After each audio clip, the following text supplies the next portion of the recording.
The Imperial Star Destroyer was too big, too expensive, and couldn't cover enough territory. The Venator was frequently outgunned. But 4,000 years before either ship existed, the Old Republic already had the answer, and the Empire buried it. People who've done the math already know this. They've cross-referenced the Wookieepedia entries, run the thought experiments in comment sections and forum threads, and arrived at the same conclusion every single time.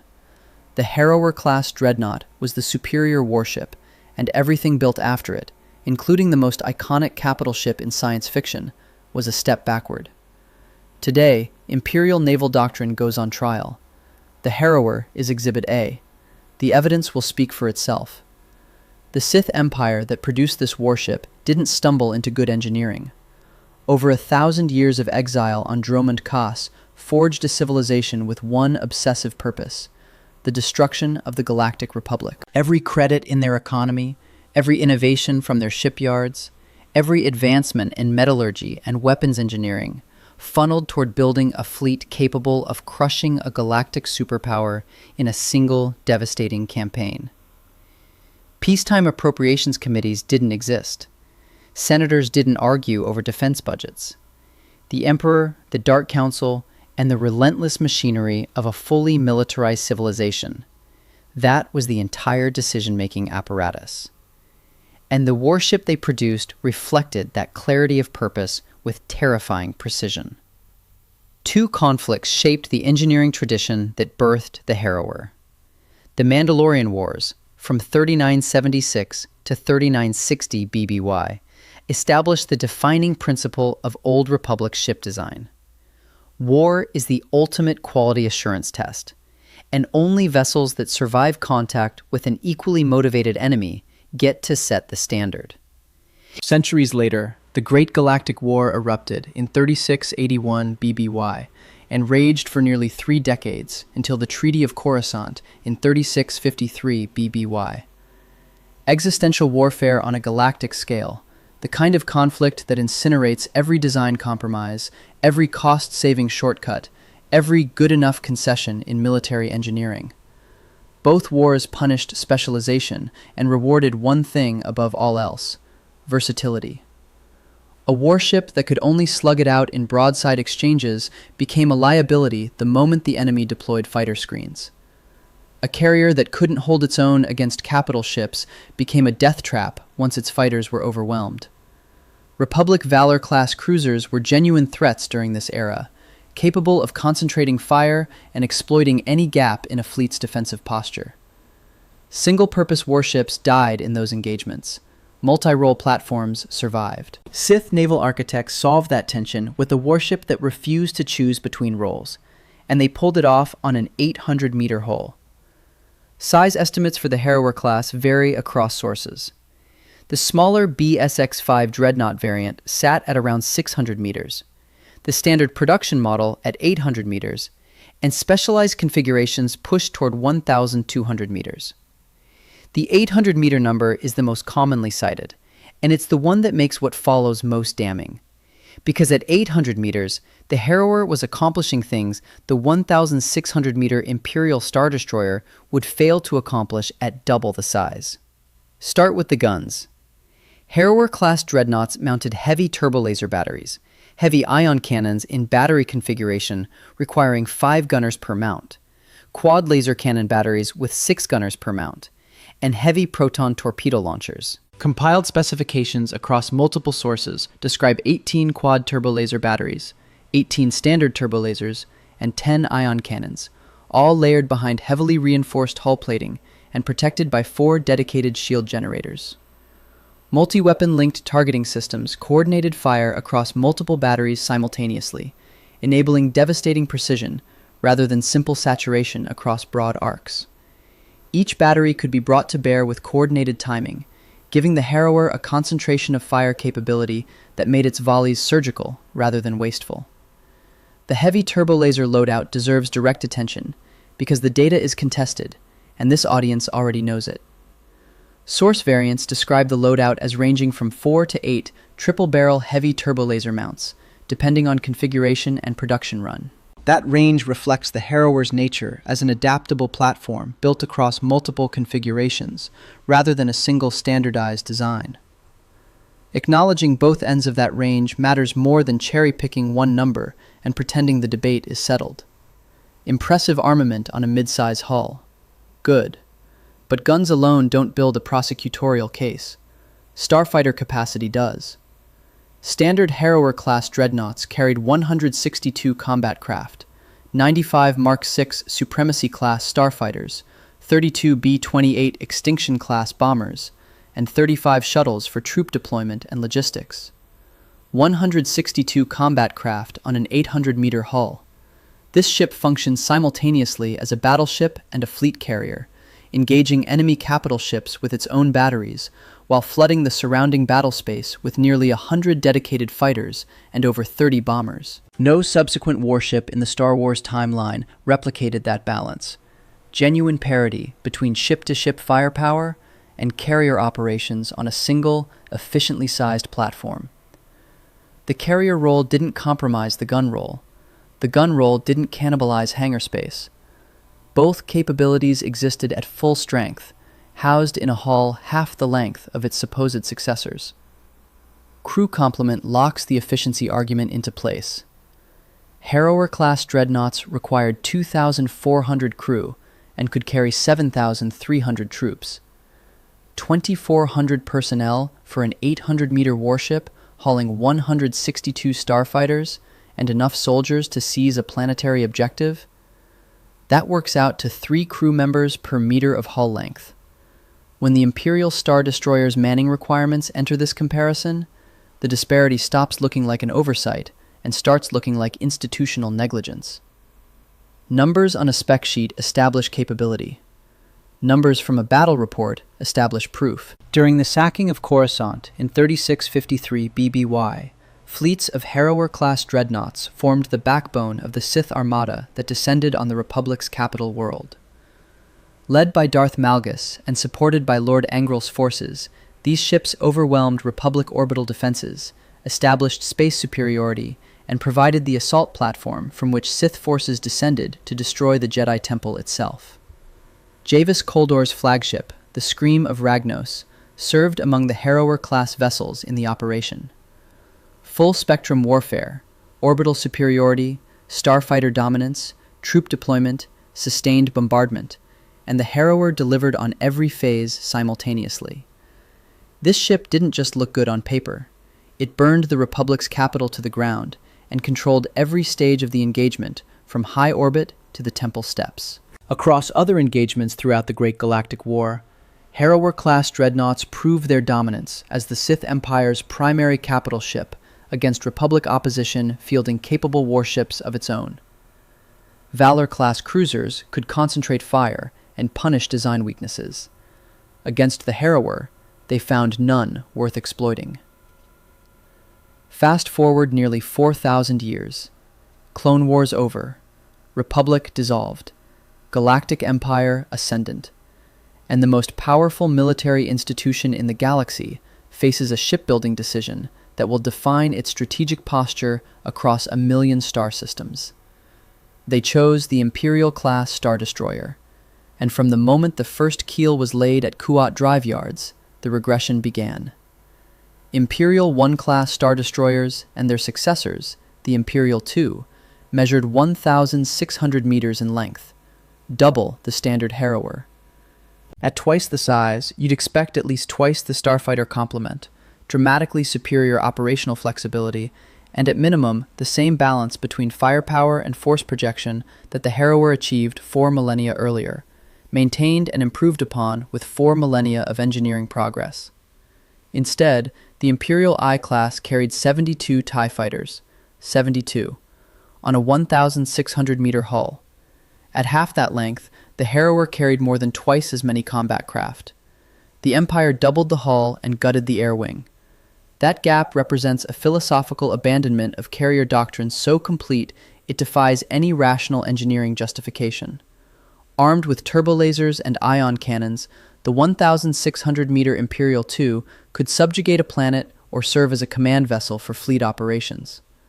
Raw firepower wasn't the failure. resource consumption was.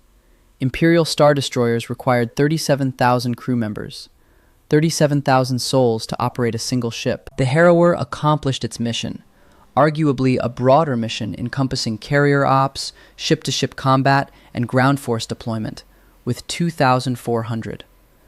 The math is brutal. The ISD consumed 23 crew members per meter of hull, nearly 8 times worse than the Harrower's 3 per meter. Every Star Destroyer that left space dock was a floating city devouring food, pay, training pipelines, and administrative overhead that could have sustained 15 Harrower-equivalent vessels.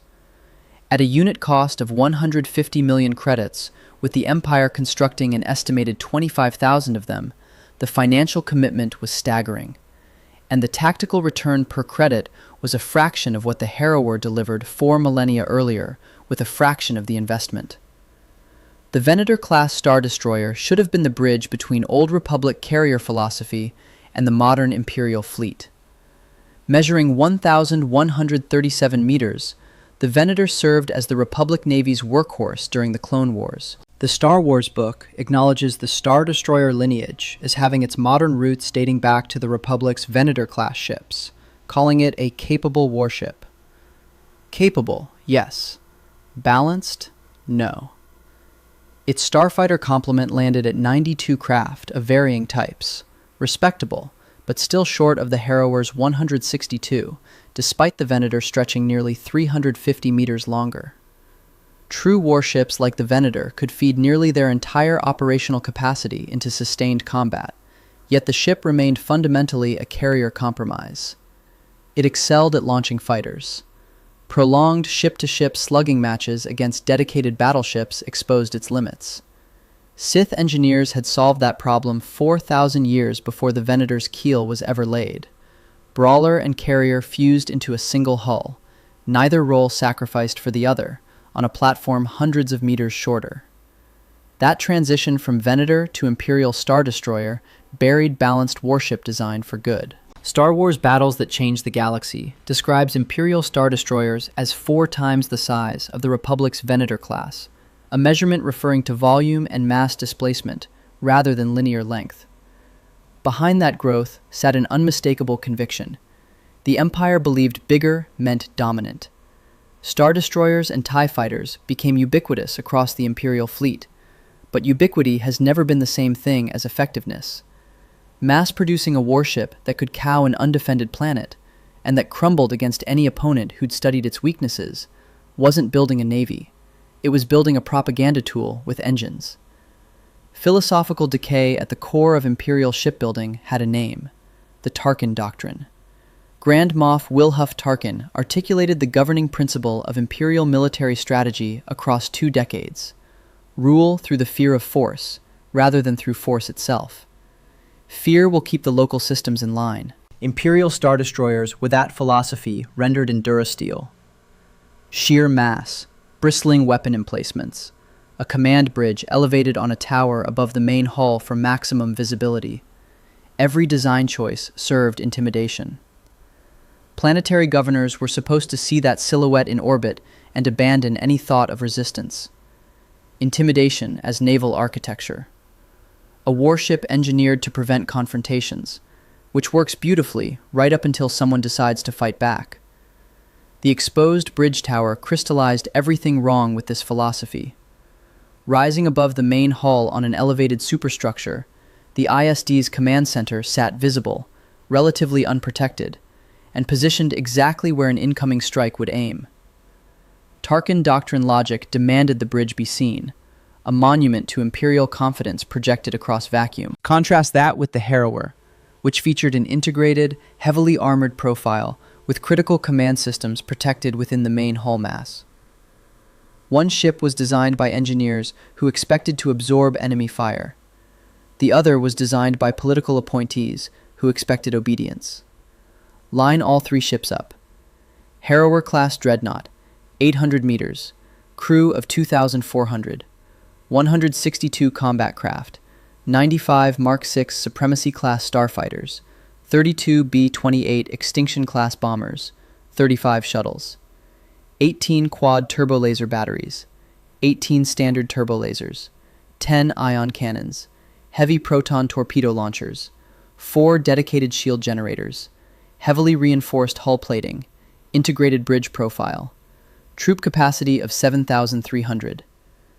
Venator-class Star Destroyer, 1,137 meters, crew of 7,400, 92 starfighters, respectable turbo laser batteries, but compromised broadside firepower due to the massive dorsal hangar bay doors, a carrier first, a warship second. Imperial Star Destroyer, 1,600 meters, crew of 37,000, 72 TIE fighters, heavy turbo laser and ion cannon batteries, exposed bridge tower, 150 million credits per unit, smallest ship, most fighters, fewest crew by an astronomical margin, yet armament competitive with ships twice its size, combat record proven at the sacking of Coruscant under the most demanding conditions any warship could face, enough turbo laser firepower to engage enemy capital ships directly, enough starfighter capacity to dominate the surrounding battle space, enough troops,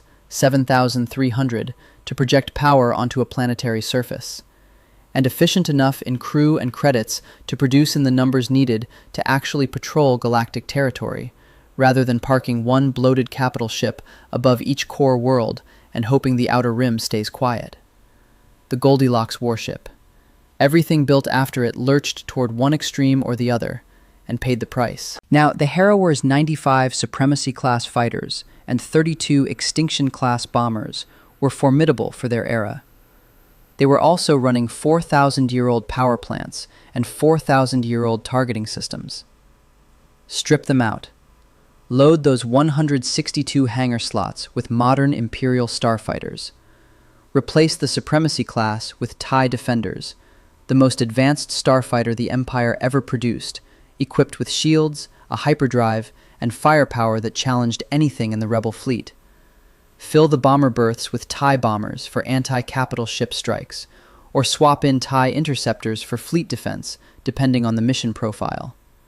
One 800-meter platform now carries more than twice the starfighter complement of an Imperial Star Destroyer. Each of those fighters individually outclasses anything the Rebellion fielded. Behind the hangars, turbo laser batteries engage enemy capital ships without waiting for fighter support.